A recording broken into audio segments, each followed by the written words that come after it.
educated. If I tell you, you can't do that, somebody else has to come along and say, you can do it. You can do it. Don't listen to him, Ruby. You can do it. John, don't listen to Les. You can do it. They have to say that 17 times before they can neutralize that one time. That's why my favorite book says faith comes by hearing and hearing and hearing. And so by listening to those motivational messages, every day when my mother went to do domestic work on Miami Beach, it began to give me a sense of optimism, of the possibilities of the kind of life that I can live. And I'm saying to you, as you listen on a regular basis, as you begin to program your mind deliberately, the reason that most people don't achieve their goals is because they are thinking like everybody else. 16 revolutionary words. Be ye not conformed to this world. Be ye transformed by the renewing of your mind. That's an ongoing process. What are your goals? What are your dreams? Earl Nightingale was right. You don't get in life what you want. You get in life what you are. And so you want to take the time every day to listen to things that can help to program your mind positively, because at the end of the day, if you don't program your mind, it's going to be programmed. Trust me, it's going to be bombarded with all kind of head trash, commercials. I was at a service station pumping gas and a commercial came up. I mean, you get on the elevator and commercials are there. You look at billboards, their messages is coming in. Over 5,000, 10,000 messages on a regular basis. And so as you look at your goals and dreams, it's very important that you are intentional about controlling what goes on in your mind, because everything gets in through the eyes and through the ears. So, what do you want? What do you want for yourself? What I'm doing right now, I didn't do it for 14 years. You know why? Because I was suffering from possibility blindness.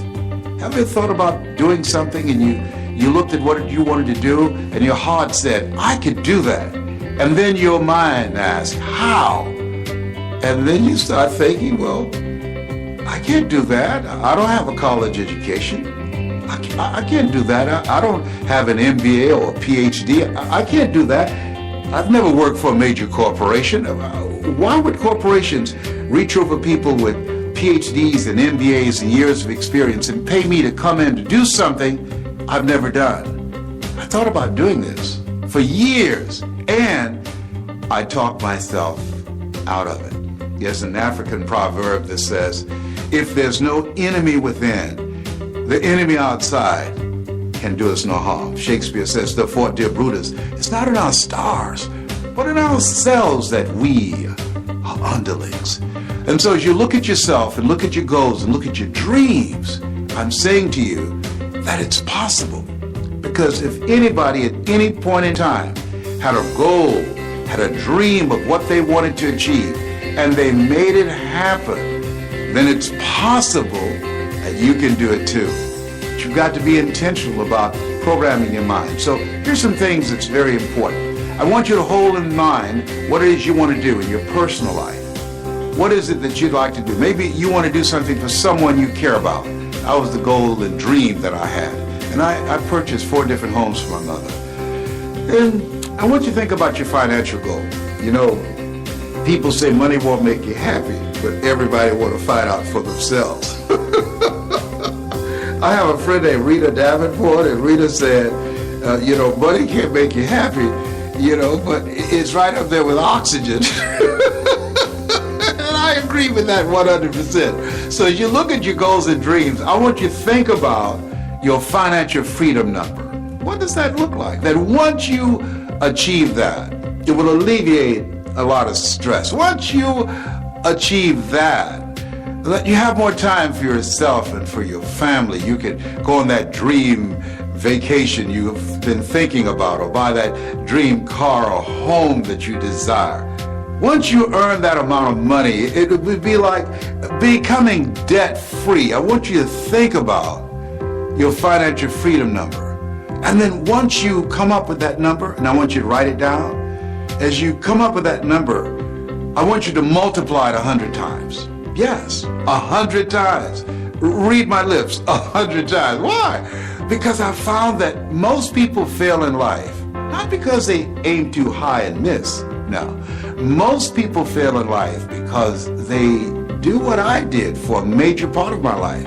Aim too low and hit. And most people don't aim at all. That's why there's a saying that if you don't know where you're going and end up someplace else. And so if you're serious about your goals and dreams, I can say to you that you've got to affirm yourself, you've got to tell yourself, you've got to encourage yourself that it's possible, that you've got to talk to yourself on a regular basis. I'll never forget, I had to speak in the Georgia Dome for a friend of mine, Dexter Yeager. And Dexter Yeager is a multi-millionaire. He makes over $1 million every 17 hours in this organization that I spoke for. And he invited me to be his guest speaker, the headliner, before 80,000 people in the Georgia Dome. I panicked. And the first thing happens when I become afraid, I have to go to the bathroom. So I went to this bathroom and they came knocking on the door. Les, the band is stalling. You need to come out. And I said, okay. And I was talking to myself saying, I can do this. My mind went blank because I became overwhelmed when I peeped out front and saw 80,000 people in this stadium. It's the largest gathering I'd ever seen like this. I've seen it for sporting events, but for a speaking event, I'd never been in that kind of environment before. The most people I've ever spoken for up to that time was maybe about 500 or maybe 1,000, but 85,000. I went to the bathroom 7 times because 7 is my favorite number. You know, I'm one of 7 kids. My social security number is 267. My phone number is 702. Did I tell you my favorite number is 7? God made the world in 7 days. Naaman dipped himself in the river Jordan 7 times. Joshua marched around the walls of Jericho 7 times. Did I tell you I went to the bathroom 7 times because 7 is my favorite number? Well, finally, they got Mike Williams, my mentor, and he came and he knocked on the door of this portable restroom. He said, Brownie. And I said, yes. He said, come out. I said, Mike, I'm scared. I can't think. He said, are you afraid? Admit it. I said, yes, I am. I'm nervous. I just can't do it, Mike. I'm scared. He said, Brownie? I said, yes. He said, are you listening to me? I said, yes. He said, they came to see you. You didn't come to see them. You got this, Brownie. You can do this. Wow. Let me tell you what he did. One of the things I do is train speakers how to change lives. What he did was he distracted me. I was caught up in how big the crowd was. I was caught up with saying, what can I say to them? I was breathing hard. I was feeling overwhelmed being in that setting. And when he spoke, I knew that he believed in me. When he spoke, it's like he saw me on stage speaking, and he convinced me that I could do it. See, sometimes it's very important for you to hear this. Sometimes you have to believe in somebody's belief in you until your belief kicks in. And so when I looked at myself and I looked at where I was, what I said to myself, Mike believes in me. He believes that I can do this.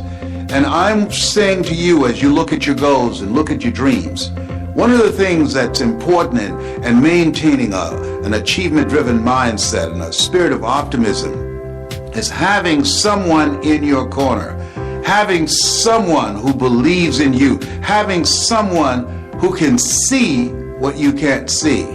See, sometimes you can't see the picture when you're in the frame. That's why it's very important for us to have coaches, people who can encourage us, who can inspire us. You know, Muhammad Ali said, I'm the greatest, but he never won a championship without Angelo Dundee in his corner. People say that Michael Jordan, one of the greatest basketball players of all times, but he never won a championship without Phil Jackson as his coach. And so as you work on yourself and work on your dreams, I'm suggesting that you get someone in your life that you can partner with, someone that can see what you can't see, someone that when you feel you can't make it, someone when you feel I can't do this, and they can give you a word of encouragement and will make all the difference in the world. And I finally came out. I came out, and as we were walking toward the stage, I stopped and I said, "Will y'all pray for me?" And they did, and I grabbed Dexter's hand and put it on my head. I don't know why I did that. Okay. And I finally went up and I did it. And the speech was called, "It's Not Over Until I Win." And what I really meant about that, it's not over until you win over that inner conversation that you have with yourself. See, there's some things that you can do that you don't know right now. And just because you can't see it doesn't mean that it's not available to you. My favorite book says, "Eye has not seen, ear has not heard, nor has entered the heart of mankind what God has in store for you." There's some things that you can do that the heart can feel it, can experience it, but the mind can't get itself wrapped around it. And that's why I'm saying, what are your goals? What are your personal goals? What are your financial goals? And what's your social contribution? I believe we live in the greatest country in the world that gives us an opportunity to leave a legacy. Horace Mann said we should be ashamed to die until we've made some major contribution to humankind. One of the goals I have as a 17-year cancer conqueror is to let people know you are more powerful than cancer. One of the goals I have is to reduce the number of women who die from breast cancer. My mother was a 22-year breast cancer conqueror. One of the goals I have is to teach people, everyday average people outside of the church and outside of politics, both of which I believe polarize and divide people, but ordinary people who want to live an extraordinary life, how to use their story, how to use their voice to make a difference, or use their knowledge to create a financial empire for themselves. What's your goal? What's your dream? What will your legacy be? At the end of the day, when you leave here, what are 3 things that you want said about you when you check out? Because we're going to all go. Nobody's figured out how to get out of life alive. A lot of people go through life not attempting to do anything big or major with their lives because they are trying to play it safe. Hello, listen to me. Hello, there's no safe position in life. Hello? There's no safe position. You can't get out of here alive. You're going to die anyhow. And people who believe that it's possible they can have their dreams, these are people that are daring. Helen Keller said life is either a daring adventure or it's boring. Decide that you're going to make your life a daring adventure. Decide to become a risk taker. Biscott said if you're not willing to risk, you cannot grow. And if you cannot grow, you cannot become your best. And if you can't become your best, you can't be happy. And if you can't be happy, then what else is there? Listen, I don't know you, but here's what I know about you based upon my own experience. You have something special. You have greatness within you. I don't care if you are going through some tough times right now. You are greater than your circumstances. What you are growing through, not going through, what you are growing through will help you to become a better person. There are periods in life when you have to realize that you have to come to a place within yourself where you say, I'm not going out like this. I'm not going out like this. You got to get to a place where you say, I've had it. I was working on a job and they didn't like me and I didn't like them. They paid me just enough to keep me from quitting, and I worked just hard enough to keep from getting fired. Okay? It was a contract of mediocrity.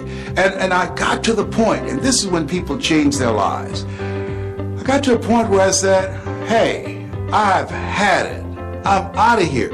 Where are you going? I don't know, but I'm out of here. You're about to make me lose my mind. Up in here. Up in here. You're about to make me act a fool. Up in here. Up in here. Come on. I can say to you, as you look at yourself, look at your goals, look at your dreams. What do you want to do with your life? It's possible. If anybody at any point in time in history had a goal, had a dream, and made it happen, then It's possible